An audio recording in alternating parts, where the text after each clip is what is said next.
bɛ ni dagabana so minnu jɔlen na nin ye DSC Samake construction maaw bolo nɔ de awɔ DSC Samake construction maaw u bi so jɔ i bɛ ala kale ko so ale dɛsɛna de u ka baara tɛ sojɔ dɔrɔn ye dɛ u bɛ so planw ni ka olu bɔ BTP topographie u bɛ nin bɛɛ lajɛlen ni ka o kɛ n'i b'a fɛ ka terrain san papier jɛlen DSC Samake construction bi terrain feere so finition ɲuman u b'o kɛ décoration u bɛ o fɛnɛ ni ka o kɛ e de bɛ station baara la i b'a fɛ ka station ni ka o jɔ u bɛ station ɲɛnɛmanba ni ka olu fɛnɛ ka olu jɔ ka supasima ɲuman ka o k'i ka so la ka nɛgɛ ɲuman k'a la o n'a ɲɔgɔnna wɛrɛw i ka so jɔlen tɛ bin a yɛrɛ ma fiyewu DSC Samake construction b'a ka baara ni ka o ɲɛdɔn i mago bɛ kunnafoniya wɛrɛ la sa i senfa biribiri i ka se u dagayɔrɔ la ni o ye Moribabugu ye station Orix masurunya la Coy nɛgɛjuru sira 70 41 27 59 66 23 18 58 baara ɲɛdɔn o ka to baara dɔn b'a bolo DSC Samake construction maaw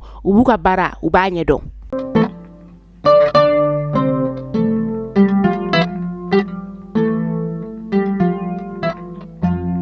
Bi ye tɛnɛ ye décembre kalo tile 23 san 2024 aw minnu b'a filɛ sanga n'a ka wagati an ka bɔlɔlɔ sira kelen-kelenna bɛɛ lajɛlen kan Mali kɔnɔ yan ka taa se Mali kɔkan ma an bɛ aw bɛɛ lajɛlen fo a ka wagati o cogoya la kunnafoni ale waati sera a y'aw bisimila.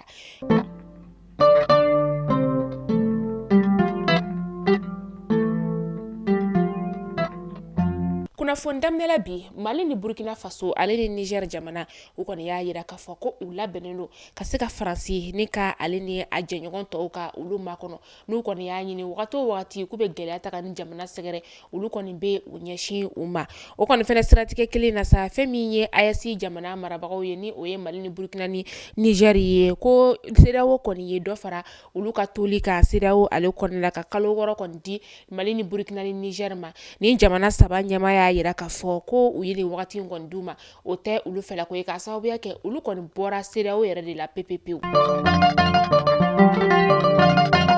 Nin ye kibaruya dumanba ye banabagatɔ minnu bɛ yen nɔ n'u olu kɔni ka bana kɔni ye jeli falen kɔni ale ye n'an k'olu ma ko dialyse tɔ ni bana de kɔni bɛ olu la an ka jamana ɲɛmaa ni o ye général la Asimi Goita ye ale kɔni ye fura caman ni ka o di hôpital la Pongé ma ka tila tuguni k'a yira k'a fɔ ko yen banabagatɔw ka dialysekɛlaw bɛɛ lajɛlen bɛ dialyse kɛ fufalaki fu an ka cɛmancɛ fanga jamana ɲɛmaa tila tuguni k'a fɔ ko kura ko a bɛna centre dialyse saba ni ka o dayɛlɛ ka fara centre dialyse tɔw olu kan.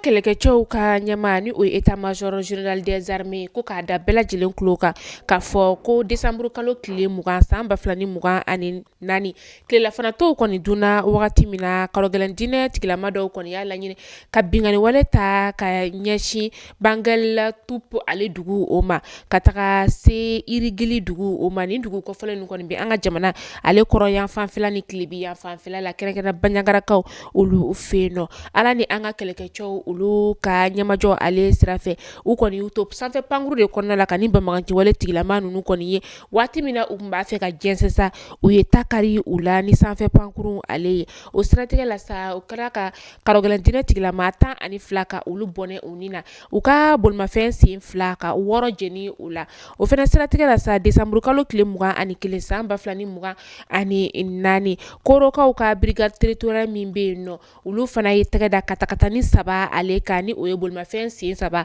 o ye ka tila tuguni ka taji bidon caman de fɛnɛ tun bɛ a kɔnɔna la min ni o kun ye kalogɛlɛn diinɛ tigilamaw olu ta ye kinitigilakaw ka état major général des armées a ko k'a b'a da bɛɛ lajɛlen kulo k'a fɔ k'ala ni an ka finitigilakaw ka baara ɲɛdɔn u kɔni bɛ u ka baara ni ka ale kɛ a kɛcogo la ka se ka kalogɛlɛn diinɛ tigilamaw ka olu daraki ka bɔ maaw olu juguya la.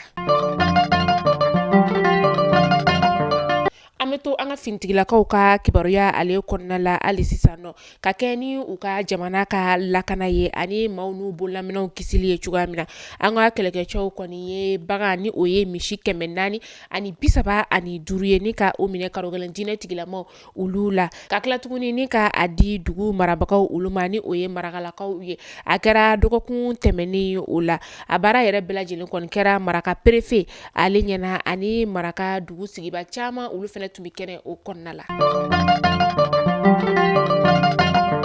An Amita sirakɔrɔkaw ulu fe no fɛn min ye décembre kalo tile 20 ani kelen tɛmɛnen sapeur pompier maaw kɔni sera ni ka dɛmɛ do kamalen dɔ kɔni ma min y'a laɲini k'a b'a yɛrɛ kɔni faga ko ni sefo wari 20,000 kɔni ma di ale ma ale bɛ a yɛrɛ bɔnɛ a nin na sapeur pompier maaw ka baara ɲɛdɔn ale sira fɛ u sera ka nin kamalen kɔni ni ka a lajigin ka bɔ courant poto kɔni ale la walasa a kana se ka a yɛrɛ faga u kɔni sera k'a lajigin waati min na sa o kɛra ka sɔrɔ basi fosi ma kɛ a nin na. An bɛ taa kɔkan kibaru la yani an ka kunnafoniya an ka o kuncɛ an bɛ taa Nigérienw ka jamana o kɔnɔna la u ka kɛlɛkɛcɛw y'a yira k'a fɔ ko sibiri tɛmɛnen u kɔni ye karogɛrɛ diinɛ tigila maa 27 ka olu de kɔni bɔnɛ u ni na maa 28 bɛ u la u ye tɛgɛ da olu kan wagati min na u kɔni tun bɛ u ka lakana la u ka jamana ale tilebi yan fanfɛla o la a kɛra juma tɛmɛnen ka dugu jɛ sibiri o la. An bɛ taa Tchad jamana ale kɔnɔna Tchadienw ka jamana ɲɛma ni o ye Mahamata Idriss Déby Itune ale kɔni ye a ka maréchal Jala ni ka o sɔrɔ a kamankun o la sibiri tɛmɛnen ale kɔni kɛra maa 2nan ye min kɛra maréchal ye Tchad jamana o kɔnɔna la a fakɛ yɛrɛ kɔfɛ ni o ye Idriss Déby Itune ye o kɔni ye maréchal Jala ni ka o sɔrɔ utukalo san 2020. Kunu kari n'o bɛnna décembre kalo tile 22 ma san 2024 kongolaw ka jamana ɲɛma ni o ye Félix Tshisekedi ye ale kɔni taara bɔɲɔgɔn ye kɛ burundɛw ka jamana ɲɛma o yɔrɔ la ni o ye Evariste Ndayishimiye ye a kɔni yirala k'a fɔ ko nin jamana ɲɛma 2 kɔni ka bɔɲɔgɔn ye kɔni u y'a kɛ dogodogonin dugu la k'a sababuya kɛ kunnafonidila hali kelen olu ma wele a kɛnɛ kan. Mali kunnafoni jabarani lajɛbɔ aw tulo garisɛgɛ kɛra nin kunnafoni damadama de binni k'a da aw kelen-kelenna bɛɛ lajɛlen tulo kan aw ni ce aw ka lamɛnliko ɲuman na aw k'an bɛn don n'a nataw la kunnafoni kuraw olu kɛnɛ kan.